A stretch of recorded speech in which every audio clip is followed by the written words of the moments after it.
네, 우리 찬송가 408장 하시겠습니다. 찬송가 408장 한 장 부르시고 하나님 앞에 예배 드리겠습니다.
우리 다 같이 묵상 기도하심으로 2020년 6월 14일 뽕래포교회 주일 예배를 시작하겠습니다. 다 같이 기도하시겠습니다.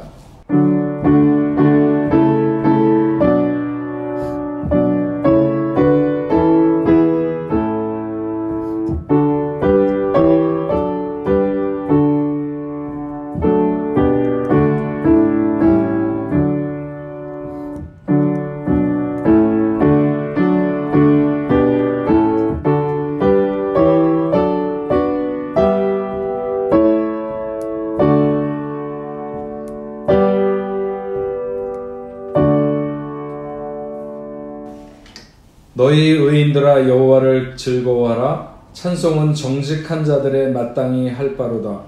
수금으로 여호와께 감사하고 열줄 비파로 찬송할지어다. 새 노래로 그를 노래하며 즐거운 소리로 아름답게 연주할지어다. 여호와의 말씀은 정직하며 그의 행하시는 일은 다 진실하시도다. 그는 공의와 정의를 사랑하시며 세상에는 여호와의 인자하심이 충만하도다. 여호와의 말씀으로 하늘이 지음이 되었으며 그 만상을 그의 입기운으로 이루었도다. 그가 바닷물을 모아 무더기 같이 쌓으시며 깊은 물을 곳간에 두시도다. 온 땅은 여호와를 두려워하며 세상의 모든 거민들은 그를 경외할지어다. 하나님은 영이시니 예배하는 자가 신령과 진정으로 예배할지니라. 아멘. 우리 찬송가 70장 3절과 4절 찬송하시겠습니다. 찬송가 70장 3절과 4절입니다.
사도신경으로 하나님 앞에 신앙 고백 드리겠습니다. 나는 전능하신 아버지 하나님, 천지의 창조주를 믿습니다. 나는 그의 유일하신 아들, 우리 주 예수 그리스도를 믿습니다.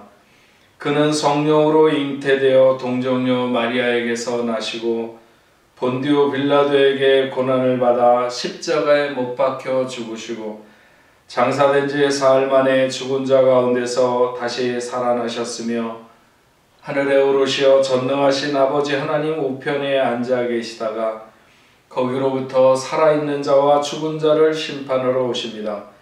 나는 성령을 믿으며 거룩한 공교회와 성도의 교제와 죄를 용서받는 것과 몸의 부활과 영생을 믿습니다.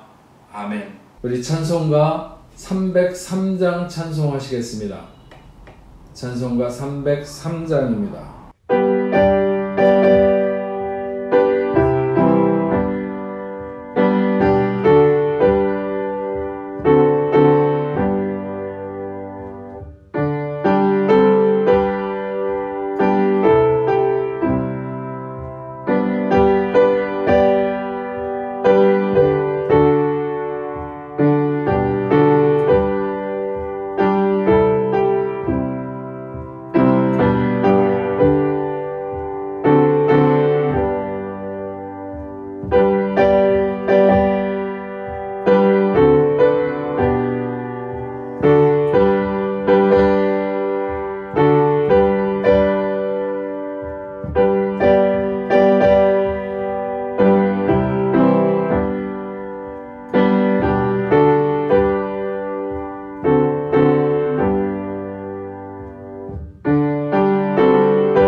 사랑과 은혜가 풍성하신 하나님 아버지, 환난 가운데 우리들을 보호하시고 우리의 길을 인도하시는 하나님, 그 하나님을 찬양하며 각자의 처소에서 예배의 자리로 인도하여 주셔서 감사합니다. 지난 일주일간 말씀 가운데 건강하게 살아게 해주심을 또한 감사드립니다. 이 시간 저희 모두 한 사람 한 사람이 흩어져 있지만 진실한 예배와 기도를 드리게 하시고 오직 하나님 홀로 영광 받으시는 예배가 되기를 원합니다. 돌이켜보건대 한 주간 동안 주님의 사랑 안에 있으면서도 사랑을 실천하지 못했고 말씀 안에서 바르게 살지 못하였으며 하나님께서 분부하신 명령을 힘써 지키려고도 하지 않았음을 고백합니다. 하나님 긍휼을 베푸사 예수님 십자가의 사랑으로 용서해 주시기를 원합니다. 저희 모두가 예수님의 사랑을 본받아 사랑을 실천할 수 있는 사랑의 종들이 되게 하여 주시고 말씀과 진리의 묵상으로 날마다 바르게 성장하게 하시며 하나님이 분부하신 전도와 선교에 소홀히 하지 않는 저희들 모두가 되게 해주시기를 기도드립니다. 코로나19로 인해 어느 때보다도 더 불안해하거나 힘들어하는 사람이 주변에 있다면 또 그 사람이 하나님을 알지 못한다면 더욱더 주저하지 않고 하나님의 말씀, 예수님의 사랑을 전할 수 있도록 저희에게 성령의 능력을 입혀주시고 사랑의 수고와 봉사도 몸을 들여 실행하며 세상의 빛과 소금이 되는 역할을 잘 감당할 수 있게 되기를 기도합니다. 하나님 아버지, 코로나19와 지난 몇 달간의 긴 봉쇄 및 격리로 인해 육체적, 정신적, 경제적으로 또는 다른 여러 가지 일들로 인하여 힘들어하는 이들이 있습니다. 이 또한 하나님께서 저에게 원하시는 것, 깨닫기를 원하시는 것을 알아가는 시간이 되게 하시고 범사에 감사하라, 이것이 예수 안에서 너희를 향한 하나님의 뜻이라고 말씀하셨던 것처럼 영육 간의 어려운 상황이거나 응답을 받지 못해 힘들어하는 시간을 겪고 있을지라도 하나님이 선하게 역사하실 것을 믿고 하나님께 온전히 맡기고 의지하며 기도하고 찬양드리는 저희 모두가 되게 해주시기를 기도합니다. 이제 부분적으로 이동 제한 조치가 완화되고 있습니다. 점차적으로 일상생활로 돌아가는 가운데 행여나 있을 위험으로부터 하나님께서 저희를 보호하여 주시고 전염병이 또 다시 유행하지 않도록 회복시켜 주시기를 기도합니다. 또한 코로나19로 예배당에서 함께 예배드리지 못하는 동안 성도 간의 교제와 하나님께서 허락하신 교회에서 자유롭게 예배드림이 얼마나 소중하고 감사한 일인지를 알게 하시고 저희는 하나님이 도움이 없이는 어느 것 하나도 완전하지 않음을 기억하며 매 순간 모든 것에 감사하며 생활할 수 있게 되기를 기도합니다. 오늘 가정에서 그리고 교회에서 각기 모양으로 드리는 예배를 통해 하나님의 말씀을 사모하게 하시고 믿음으로 담대히 나아가게 하시어 모든 일을 행할 때 사람의 생각이 아닌 내 중심에 계시는 예수님의 생각으로 행하게 인도하여 주시고 더욱 더 시간을 내어 기도와 묵상을 드리는 성도가 되게 하시며 어느 곳에 있든지 하나님의 자녀로, 군사로 세상에 나아가는 데 부족함이 없도록 해주시기를 기도드립니다. 오늘 예배의 자리에 세우신 담임 목사님 말씀 전하실 때 성령님 함께 하셔 저희 모두가 말씀을 깊이 깨닫고 저희 생활에 적용하도록 하시고 목사님 그리고 함께 사역하시는 강도사님, 전도사님들을 위하여 항상 기도할 수 있는 저희 성도가 될 수 있도록 인도하여 주시며 성도들 가운데도 예수님의 사랑으로 교제하는 공동체가 될 수 있도록 하나님께서 항상 지켜주시기를 기도드립니다. 오늘도 내일도 항상 하나님을 찬양하며 예수님의 십자가 사랑을 기억하며 그 사랑을 전하는 삶을 살아가기를 원하며 이 모든 말씀 예수님의 이름으로 기도드립니다. 아멘.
성경 말씀 보시겠습니다.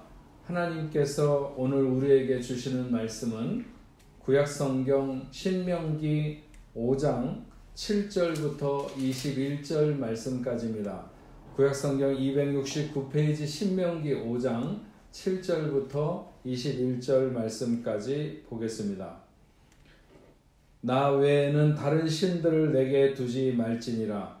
너는 자기를 위하여 새긴 우상을 만들지 말고 위로 하늘에 있는 것이나 아래로 땅에 있는 것이나 땅 및 물속에 있는 것의 어떤 형상도 만들지 말며 그것들에게 절하지 말며 그것들을 섬기지 말라.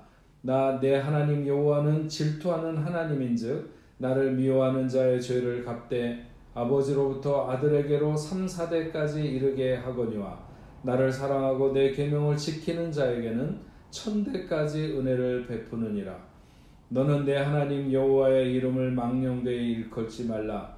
나 여호와는 내 이름을 망령되이 일컫는 자를 죄 없는 줄로 인정하지 아니하리라. 내 하나님 여호와가 내게 명령한 대로 안식일을 지켜 거룩하게 하라. 엿새 동안은 힘써 내 모든 일을 행할 것이나 일곱째 날은 내 하나님 여호와의 안식일인즉 너나 내 아들이나 내 딸이나 내 남종이나 내 여종이나 내 소나 내 낙이나 내 모든 가축이나 내 문 안에 유하는 객이라도 아무 일도 하지 못하게 하고 내 남종이나 내 여종에게 너같이 안식하게 할지니라. 너는 기억하라. 내가 애굽 땅에서 종되었더니 내 하나님 여호와가 강한 손과 편팔로 거기서 너를 인도하여 내었나니 그러므로 내 하나님 여호와가 내게 명령하여 안식일을 지키라 하느니라. 너는 내 하나님 여호와께서 명령한 대로 내 부모를 공경하라. 그리하면 내 하나님 여호와가 내게 준 땅에서 내 생명이 길고 복을 누리리라. 살인하지 말지니라. 간음하지 말지니라. 도둑질하지 말지니라. 내 이웃에 대하여 거짓 증거하지 말지니라. 내 이웃의 아내를 탐내지 말지니라. 내 이웃의 집이나 그의 밭이나 그의 남종이나 그의 여종이나 그의 소나 그의 낙이나 내 이웃의 모든 소유를 탐내지 말지니라. 아멘. 네, 복래프 성도 여러분, 한 주간 동안 잘 지내셨습니까? 오늘 6월 14일 두 번째 주일은 우리 병든 자를 위해서 함께 기도하는 치유의 주일입니다. 오늘 우리가 생각하고자 하는 말씀은 신명기 5장 7절부터 21절까지 있는 말씀을 중심으로 해서 수직적이고 수평적인 사랑의 계명이라고 하는 제목으로 여러분들과 말씀을 나누며 은혜를 받고자 하는 것입니다. 얼마 전에 우리가 그리스도인이 된다고 하는 것은 우리가 말씀 아래 태어난다고 하는 것을 의미한다고 이미 말씀을 드렸었습니다. 그리스도인이 되고 보니까 나를 향해서 주어진 말씀이 있었다는 거죠. 내가 태어나기 전부터 나를 알고 계신 분이 내가 태어나면 어떤 기준을 가지고 어떻게 살아야 하는가에 대해서 상세하게 기록해 놓은 말씀인 것입니다. 분량이 방대하지만 그것을 가장 집약해서 줄여놓으면 10계명이 되는 것입니다. 그래서 그 10계명을 잘 적용하기 위해서 풀어놓으면 모든 율법이 되는 것이고 이스라엘 사람들은 그것을 613개로 정리해서 생활에 적용하는 것을 알 수 있습니다. 그런데 그 10계명을 잘 들여다보면 하나님과의 수직적인 관계 그리고 이웃과의 수평적인 관계를 다루고 있습니다. 그래서 10계명도 더 축약해 놓으면 하나님 사랑과 이웃 사랑으로 구성되어 있다 이렇게 말할 수 있는 것이죠. 우리는 10계명 하면 마치 하나님을 믿는 사람들이 이마에 새기게 된 어떤 화인처럼 생각하거나 아무리 떼려고 해도 떨어지지 않고 인생을 무겁게 하는 추와 같이 생각하기 쉽지만 실상은 10계명이 사랑에 대한 지침서이고 생명에 대한 지침서라고 하는 것을 알 수 있습니다. 우리가 라면을 한 개 사도 그 라면에 무엇이 들어있으며 어떻게 해야 라면을 가장 맛있게 먹을 수 있고 또 무엇을 주의해야 되는가 하는 것에 대한 설명이 부착되어 있습니다. 그러나 수많은 인생들은 자기들에게 그런 인생이 어떻게 살아야 되는지 참된 가치를 가지고 있는가 하는 것에 대한 말씀이 주어졌다는 사실을 알지 못한 채 살다가 세상을 떠나게 됩니다. 하지만 우리가 하나님의 작품인 것을 깨닫게 되는 인생은 하나님이 우리를 얼마나 소중하게 여기시며 우리에게 가진 기대가 크다고 하는 사실을 알게 됩니다. 당연히 그 소중한 존재가 어떻게 살아가는 것이 가치 있고 더럽혀지지 않는 생을 살 수 있는가 하는 것에 대해서 주어진 말씀이 있다고 하는 것이죠. 하나님을 사랑하고 이웃을 사랑하는 두 가지 측면은 아무리 시간이 흘러도 변할 수 없는 가치로 최고의 지위를 가지고 있으며 모든 율법의 상위에 있다고 말씀드릴 수 있습니다. 1계명에서 4계명까지는 하나님에 대한 인간의 사랑을 신앙과 예배에 어떻게 나타낼 수 있는가 하는 것이고 5계명부터 10계명까지는 인간 상호 간의 사랑을 섬김과 존대를 통해서 나타내야 한다고 하는 것을 가르치고 있습니다. 시대와 상황의 변화로 하위의 법들이 적용을 달리할 수 있지만 그러나 그 근본 정신을 담고 있는 근본적인 지침이라고 할 수 있는 10계명은 변하지 않습니다. 이것은 사람들이 좀 더 나은 세상을 만들어 보고자 하는 어떤 합의에 의한 결정사항이 아니라 하나님으로부터 우리에게 주신 말씀이고 명령인 것이죠. 하나님이 주신 이 말씀은 시대를 관통하면서 하나님의 자녀들이 살아내야 하는 복된 기준이라는 사실을 우리가 잊어서는 안 될 것입니다.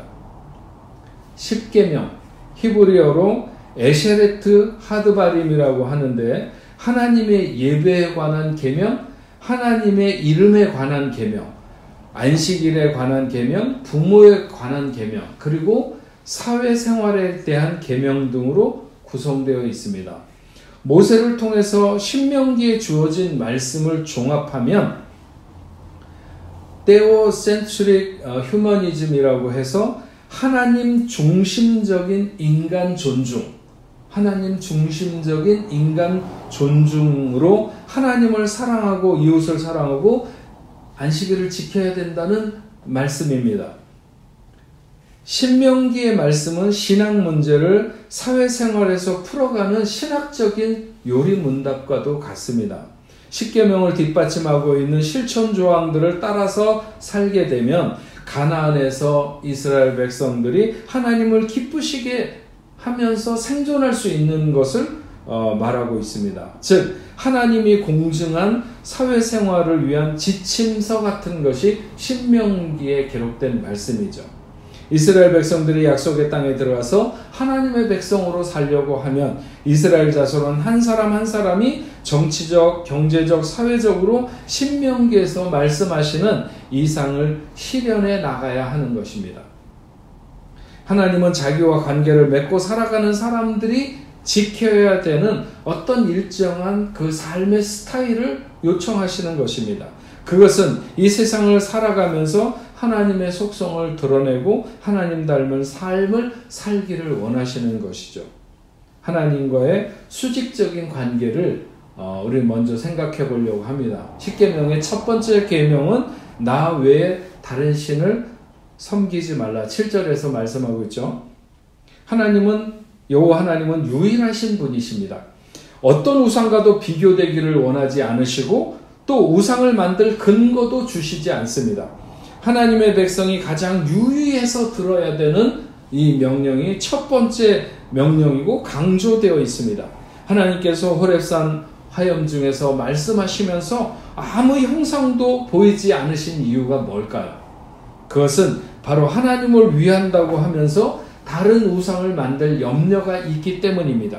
그리고 그것이 바로 모세가 십계명을 받으러 산에 올라갔을 때 그 산 밑에서 이스라엘 백성들이 행했던 모습입니다.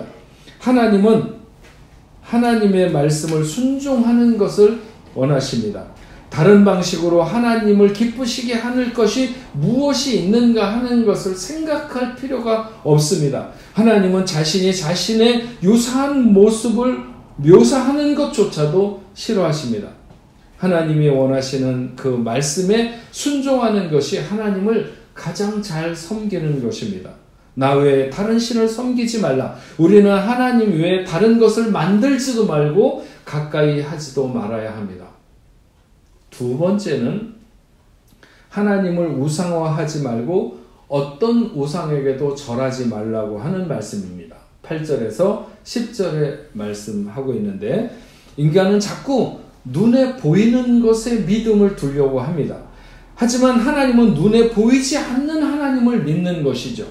하나님을 볼 수 있는 무엇인가로 만들어 섬기려고 할 때 그것이 우상이 되는 것입니다.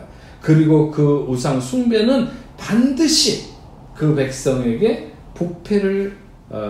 그 백성을 부패하게 만든다고 하는 것입니다. 사사기 8장 22절 이하에 보면 이스라엘 사람들이 기드온에게 그렇게 말합니다. 당신이 우리를 미디안의 손에서 구했으니 당신과 당신의 아들들과 당신의 손자들이 우리를 다스리소서. 그랬더니 기드온이 말하기를 나도 너희를 다스리지 않을 것이고 내 아들들도 내 손자들도 너희를 다스리지 않겠다. 그러면서 단 한 가지 요청할 것이 있는데 그것은 너희들이 미디안 사람들에게 취한 것 중에서 금으로 된 귀고리를 나에게 줄 수 있겠느냐. 그래서 그 이스라엘 사람들이 기꺼이 이 기드온에게 자기네들이 탈취해서 얻은 것 중에 금 귀고리들을 다 내놓게 됩니다. 근데 그 사사기 8장 27절 말씀에 보면 기드온이 그 금으로 에봇 하나를 만들어 자기 성읍 오브라에 두었더니 온 이스라엘이 그것을 음란하게 위함으로 그것이 기드온과 그의 집에 올무가 되니라. 이렇게 기록하고 있습니다. 바로 이런 것이죠. 제사장의 의복을 만든다고 하는 것은 무엇인가 뜨거운 신앙심의 발로라고 말할 수 있습니다. 그러나 그것은 하나님이 원하는 것이 아니라 자기가 하나님을 위한다고 했던 것입니다. 하나님에 대한 우상화는 하나님을 밑으로 끌어내리는 것입니다. 자기는 하나님을 높이려고 하고 그렇게 우상화하고 거기에 절을 하는 것이지만 그것이야말로 하나님을 하나님의 자리에서 끌어내리는 것입니다. 요즘 한때 권력의 정점에 섰던 사람들이 당시에 자기를 위해서 만들었던 그 동상을 구대 사람들이 그 목에다가 줄을 걸어가지고 그 동상을 끌어내리는 경우들을 종종 보게 되는데 바로 그런 것이죠. 하나님을 동상 취급하는 것. 세 번째는 여호와의 이름을 망령되이 일컫지 말라. 11절 말씀입니다. 이스라엘 사람들은 하나님을 여호와라 감히 부르지를 못했었습니다. 사실 본래 거기 히브리어에 모음이 붙어 있지를 않아가지고 여호와를 어떻게 부르는지에 대해서도 알지 못했습니다. 여호와 하나님을 얼마나 높은 경외심을 가지고 대하는가. 오늘날에도 여호와라고 하는 이름이 신문에 적혀 있을까봐 그 신문을 깔고 앉지도 못하는 거죠. 그러니까 함부로 부를 수가 없었던 것입니다. 우리 문화에서도 자기 아버지의 한자를 통상적으로는 함부로 말하지 않았습니다. 그래서 그 자식이 부모의 이름을 말할 때 무슨 자를 쓰신다 이렇게 표현을 했죠. 하물며 하나님의 이름을 어떻게 막 부를 수가 있겠습니까? 그리고 자식이 부모에게 막하고 못되게 하는 것만 잘못하는 것은 아니죠. 어디에 나가서 저놈이 누구 자식인데 자기가 잘못한 것으로 자기의 아버지의 이름에 누가 되면 저러면 안 될 텐데 그러면 그 아버지의 이름을 망령되게 하는 것입니다. 너 같으면 난 예수 안 믿겠다. 이런 말을 혹시 우리가 듣는다면 더러는 그렇게 말하는 사람의 지식이 짧고 오해를 해서 그렇게 말하는 경우도 있지만, 그러나 정말 그런 말을 들을 수밖에 없다고 한다면 그런 것이 여호와의 이름을 망령되게 하는 것이 아니겠습니까? 정말 그분을 존귀하게 하며 그분을 높여서 찬양하고 부를 때에 그의 이름이 불려져야 하는 것이죠. 깨끗하게 그분의 격을 생각하면서 우리는 그분의 이름을 불러야 한다고 생각합니다. 하나님의 이름을 함부로 내세워서 함부로 맹세해도 안 된다고 하는 것을 지난주에도 들었습니다. 하나님의 이름을 교묘하게 차용하는 행위도 안 됩니다. 자기의 이익을 위한 도구로 예수의 이름을 사용하는 것도 그분의 이름을 망령되게 하는 것입니다. 네 번째 계명은 안식일을 기억하여 거룩하게 지키라. 12절에서 15절에 말씀하고 있습니다. 안식일에 대하여 출애굽기와 신명기에서 말씀하고 있는 것이 그 안식일을 지켜야 되는 이유에 대해서 조금 다르게 얘기하고 있습니다. 출애굽기 20장 8절부터 11절 말씀을 보면 안식일을 기억하여 거룩하게 지키라고 하면서 어떻게 안식일을 해야 된다 이런 말씀을 하시고 난 후에 그 이유를 말하고 있는데, 이는 엿새 동안에 나 여호와가 하늘과 땅과 바다와 그 가운데 모든 것을 만들고 일곱째 날에 쉬었음이라. 그러므로 나 여호와가 안식일을 복되게 하여 그날을 거룩하게 하였느니라. 이렇게 말씀하고 있습니다. 그런데 신명기 오늘 본문에서는 12절에서 15절에 보면 내 하나님 여호와가 내게 명령한 대로 안식일을 지켜 거룩하게 하라고 하시면서 그 이유에 대해서 이렇게 말합니다. 너는 기억하라. 네가 애굽 땅에서 종되었더니 내 하나님 여호와가 강한 손과 편팔로 거기서 너를 인도하여 내었나니, 그러므로 내 하나님 여호와가 내게 명령하여 안식일을 지키라 하였느니라.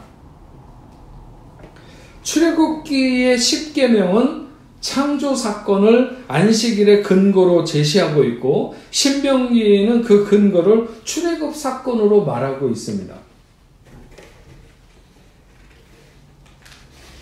출애굽기의 안식일 계명은 하나님께서 엿새 동안 천지 만물을 창조하시고 일곱째 날에 쉬셨으니 그 날을 거룩하게 하여 너희도 안식일을 취하라는 것이고, 신명기의 말씀은 내가 애굽에서 너희를 종되었던 곳에서 그 구원했던 것을 기억하라. 종되었을 때 너희에게 가장 필요했던 것은 어떤 정기적인 쉼이 아니었느냐. 그때를 생각해서 너희도 쉬고 너희를 위해서 일하는 모든 사람들과 동물들도 쉬게 하라.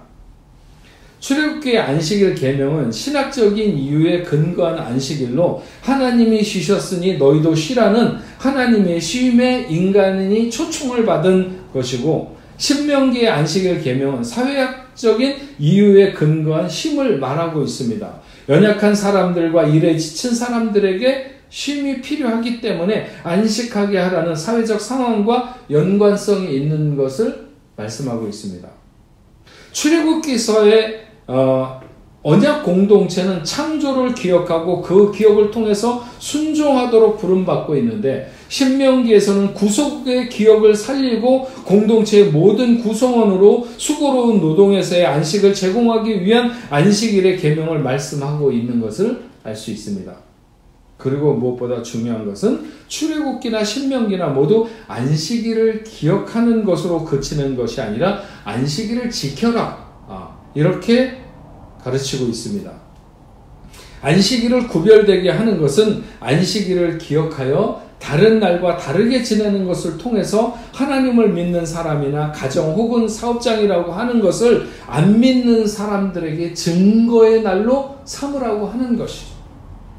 그 안식일을 하나님의 명령을 따라서 그렇게 지킴에도 불구하고 세상 사람들보다 결코 부족함 없이 살아갈 수 있다고 하는 것을 증거하라고 하는 것입니다. 네 번째 이 계명에서 우리가 깨닫게 되는 것은 하나님의 일하심을 우리가 인생이 존중해야 된다고 하는 것을 배워야 합니다. 그것이 창조이든지 아니면 종되었던 곳에서 구원해 내셨든지 아니면 오늘도 우리를 인도해 가시기 위해서 일하시든지 하나님의 일하심에 대해서 찬양하고 감사하며 기억해서 안식해야 된다. 이것을 말씀하고 있는 것입니다.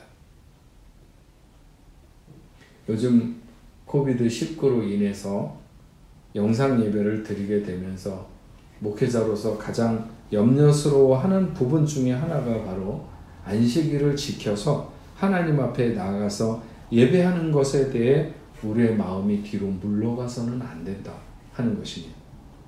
안식일을 기억하라는 말씀과 지키라는 말씀이 있는데 많은 사람들이 안식일을 기억하는 것에 멈추려고 하는 것이죠.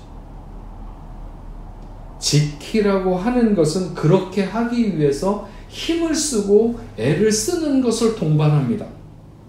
안식일을 지키는 것과 그렇지 못한 것의 차이를 저는 내 마음을 따르는 것과 말씀을 따르는 것이라고 나누고 싶습니다. 내 마음이 흘러가는 대로 두면 우리는 기껏해야 기억하는 것에 머물 수밖에 없는 것을 잊어서는 안 됩니다. 그러나 지킨다고 하는 것은 하나님의 말씀이 무엇이며 하나님의 마음이 나에게 지금 무엇을 요구하시는가 하는 것에 대해서 민감하고 그것을 바라보면서 마음과 뜻과 힘과 목숨을 다하는 이것이 안식일을 지키는 것이고 하나님 앞에 예배하는 것입니다. 다섯 번째, 내 부모를 공경하라. 16절에 말씀하고 있습니다. 다섯 번째 계명은 축복의 약속이 들어있는 첫 계명입니다. 부모를 공경하면 하나님이 준 땅에서 생명이 길고 복을 누리게 될 것이라고 말씀합니다. 땅은 기업입니다. 땅에서 복을 받고 오래 산다고 하는 것은 그가 상속자의 복을 누린다고 하는 것입니다. 이스라엘 부모는 자녀에게 하나님의 말씀을 가르쳐야 하는 책임을 가지고 있습니다. 그래서 자녀는 부모의 권위와 가르침에 순종해야 하는 것이죠. 나아가 하나님께서 세우신 모든 권위와 순종하는 삶이 언약 공동체에게는 필요합니다. 부모에 대한 자녀의 의무를 공경과 경외라는 단어를 통해서 말씀하고 있는데 경외라고 하는 것은 아이가 부모의 말에 말대꾸하지 않으며 그분의 결정에 반대하지 않는 것을 뜻하는 것이고 공경이라고 하는 것은 부모님을 잘 모시고 또 의복을 입혀드리고 바깥 출입을 도와드리는 그런 구체적인 일들을 담고 있습니다. 탈무드에서는 경외는 부모의 위신을 깎아내리는 행위를 금하는 것을 뜻하고 공경은 부모의 편의를 도모하고 위신을 세우는 긍정적인 행위를 일컬어서 공경이라 이렇게 말합니다. 이제 우리는 수평적인 사랑의 계명들을 살펴보려고 하는데요. 물론 5계명도 사람에 대한 계명이기 때문에 엄밀하게 따지면 수평적인 관계에 대한 계명이지만 위를 향한 계명이기 때문에 하나님의 사랑을 엿보기에 충분한 수직적인 관계라고 이해를 해도 좋을 것 같습니다. 이웃에 대한 수평적인 사랑의 계명을 생각하기 위해서 우리는 먼저 신명기 5장 6절 말씀을 기억해야 되는데 나는 너를 애굽 땅에서 종되었던 집에서 인도하여 낸 너희 하나님 여호와라 하는 것입니다. 애굽 땅에서 종되었던 곳에서 부름받은 똑같은 처지와 신분을 가진 사람들에게 대해서 우리가 어떻게 대해야 하는가 하는 것에 대해서 말씀하는 것이 6계명부터 마지막 계명까지 있는 것이죠. 우리 중에 누가 종이 아니었었습니까? 우리는 모두가 다 죄의 종이었습니다. 누가 죄가 없는 데서 예수를 믿게 된 사람이 있습니까? 그런 사람은 없습니다. 그래서 우리는 하나님의 자비와 사랑으로 이웃에게 나가야 되는 똑같은 환경과 똑같은 처지에 있는 사람이라고 하는 사실을 안고 나가야 된다고 하는 것이죠. 여섯 번째 말씀하고 있는 것은 살인하지 말라. 17절에 우리는 하나님의 형상대로 창조함을 받았기 때문에 살인은 창조의 질서를 파괴하는 것입니다. 불법적으로 다른 사람의 생명을 취해서는 안 된다는 것이고 물론 자기의 생명도 스스로 취해서도 안 됩니다. 하나님의 형상을 닮은 사람의 생명을 뺏는 것은 하나님의 존재를 인정하지 않는 것입니다. 하나님을 인정하지 않는 사람들에게서나 일어날 수 있는 일인 것이죠. 하나님의 형상을 닮은 사람에게서 하나님을 빼앗아 가는 것도 살인에 해당합니다. 하나님을 믿지 못하도록 하는 것이나 하나님을 믿는 사람을 실족하게 하는 것도 영적인 살해인 것이죠. 지난주에 이미 살인하지 말라고 하는 신약 성경의 교훈을 우리가 들었습니다. 손님을 맞이한 집주인은 그에게 필요한 숙식을 제공하고 길도 안내해야 될 의무가 있습니다.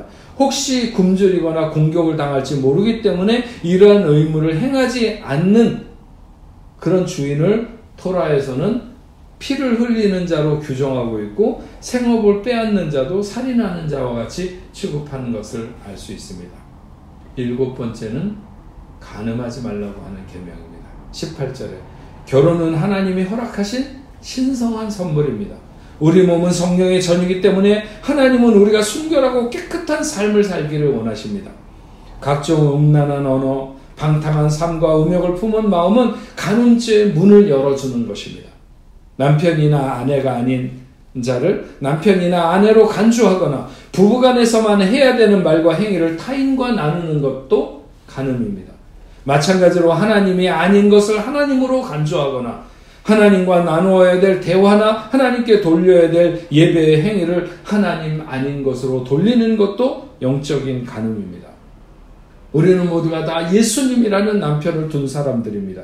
그런데 우리가 세상의 돈과 명예와 권력과 자연을 더 사랑한다면 이것 또한 간음이며 특히 눈에 보이지 않는 하나님을 눈에 보이는 피조물의 형상으로 형상화하는 것은 영적 간음의 절정이라고 말을 해야 할 것입니다.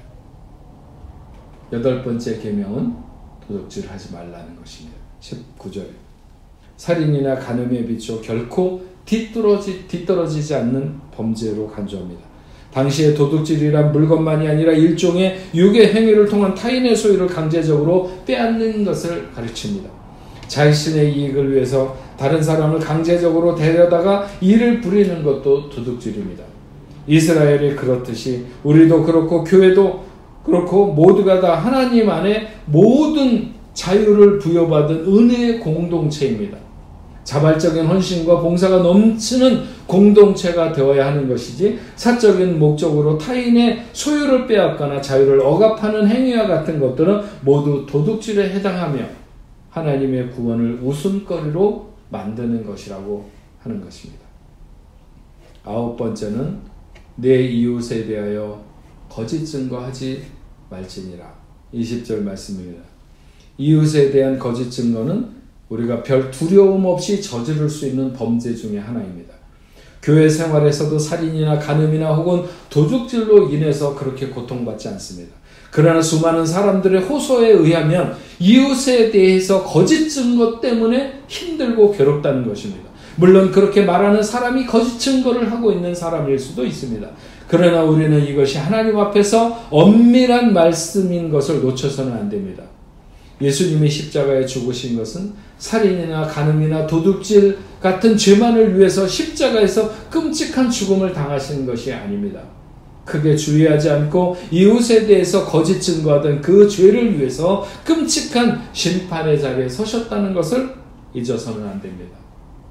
6계명에서 10계명까지 이웃을 향한 수평적인 사랑의 계명을 우리가 다 지킨다고 하는 것은 거의 불가능한 일이 아닐까 하는 무거움과 답답함을 가질 수 있습니다. 그러나 우리가 무엇을 하면 안 된다고 하는 측면에서 접근하면 한없이 힘들겠지만 그러나 사랑의 관점에서 접근하면 이것은 매우 쉬워지는 것이고 설레게 되는 것이고 즐겨서 할 수 있는 것이죠. 결국 어떻게 사랑할 것인가 하는 것에 집중하다 보면 그런 모든 계명들은 이미 내게서 멀리 떠나 있는 것을 우리는 발견할 수 있게 되는 것입니다. 그래서 사랑이 모든 율법의 마침이 된다고 하는 것입니다. 마지막 10번째, 내 이웃의 아내를 탐내지 말지니라. 내 이웃집이나 그 밭의 밭이나 그 남종이나 여종이나 그의 소나 그의 낙이나 내 이웃의 모든 소유를 탐내지 말지니라. 21절 말씀입니다. 이 마지막 계명은 앞에 있는 계명들과 그 성격이 좀 다릅니다. 탐내지 말라. 마지막 계명은 공동체 안에서 다른 사람 모르게 범할 수 있는 유일한, 다른 사람 모르게 죄를 범할 수 있는 그런 계명입니다. 탐내지 말라고 하는 명령은 벌받지 않고 범할 수 있는 일을 금지하는 조항이죠. 이 계명에는 하나님의 지혜가 내재되어 있습니다. 참된 의라고 하는 것은 외적인 행동이 아니라 개인의 내면에서 온다는 사실을 강조하고 있는 것이죠. 그러니까 신약의 예수님의 교훈인 산상수훈과 연결하는 고리와도 같다고 말할 수 있습니다. 지난 주일에 우리가 들은 것은 마음으로 미워하는 것도 이미 살인했다, 이렇게 말씀을 듣지 않았습니까? 결과가 나타나지 않았음에도 죄가 된다는 사실을 10계명 중에 마지막 계명은 그것을 열어놓고 있는 것을 알 수 있습니다. 우리는 외적인 악을 거부하는 것만으로 만족해서는 안 됩니다. 부단히 내면적인 악과 싸워야 하는 것이죠. 율법의 주된 목적은 죄의 보편성을 보여주면서 그 죄를 깨닫게 하는 데 있습니다. 죄를 깨닫게 하는 것은 죄를 범한 사람이 유일하게 의를 전가할 수 있는 하나님께 대한 믿음을 지닐 수 있도록 격려해 주기 위해서 존재하는 것입니다. 하나님을 섬기는 절대 불변의 가치가 이 수직적이고 수평적인 사랑의 계명 10가지 속에 들어 있습니다. 어떻게 하면 그 계명들을 어기지 않을까 하는 접근보다는 하나님이 우리를 사랑하셔서 자기를 내어주신 그 사랑의 정신과 철학 아래 하나님의 사랑, 이웃 사랑, 자기 사랑을 실천하면서 살아가는 우리 뽕네포 모든 성도들이 되어서 모두가 주 안에서 승리할 수 있는 그런 여러분들 되기를 주님의 이름으로 축원합니다. 기도하겠습니다. 전능하신 아버지 하나님, 오늘은 신명기에 있는, 특별히 우리가 하나님의 자녀로 이 세상을 살아가면서 우리가 얼마나 우리에게 존귀한 존재이며 우리에게 주신 그 삶의 가치를 놓치지 않고 바로 살아갈 수 있는가 하는 것에 기준을 삼기 위해서 우리에게 주신 10계명의 말씀을 우리가 생각했습니다. 우리는 이것을 우리의 삶을 옥조이는 무거운 말씀으로 받아들이기보다는 오히려 사랑의 계명으로, 생명의 계명으로 우리가 받아들여서 이 말씀으로 인하여 우리의 삶이 좀 더 안전하고 좀 더 가치 있고 주 안에서 바르게 살아가는 삶이 될 수 있는 줄로 믿습니다. 우리 뽕네포교회 성도들 모두가 다 하나님에 대해서 수직적인 그 관계에서 하나님을 깊이 사랑하고 또 수평적인 관계에서 그 이웃을 깊이 사랑해서 우리가 늘 그 수직적인 관계와 수평적인 관계가 이루어지는 이 십자가 모형의 삶을 우리가 이 땅에서 잘 살아가고 승리할 수 있도록 주님 도와주옵소서. 예수님의 이름으로 기도합니다. 아멘. 네, 우리 찬송가 450장 찬송하시겠습니다. 찬송가 450장입니다.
우리 다 같이 기도하시겠습니다.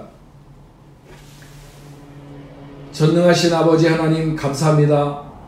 오늘도 하나님 앞에 예배하며 귀한 예물을 구별하여 하나님 앞에 올려드립니다. 믿음으로 드리는 손길들마다 어려운 시대 가운데도 하나님의 그 귀한 복을 마음껏 누리며 살아가는 복된 자녀들이 다 될 수 있도록 저들이 드리는 예물 위에 하나님 복을 내려 주옵소서. 11조를 감사 예물을 주일 헌금으로 선교 헌금으로 드리는 그 모든 예물들이 하나님의 나라와 그 역사를 위하여 아름답게 사용될 수 있도록 주여 도와주시고, 저들의 사업과 저들의 가정과 저들의 직장, 저들의 하는 모든 일들과 학업 위에 하나님 함께하여 주셔서 맡겨진 일들을 넉넉히 감당하고도 남음이 있도록 주님 도와 주시옵기만을 간절히 바라옵고 원합니다. 아버지 하나님, 믿음의 자녀들이 흩어지는 세상 속에서 늘 승리할 수 있도록 아버지 하나님 저들에게 힘과 능력을 부어 주시옵시고, 어디로 가서 무엇을 하든지 하나님이 동행하시며 하나님의 역사가 아버지 하나님 풍성하게 나타날 수 있도록 인도하여 주옵소서.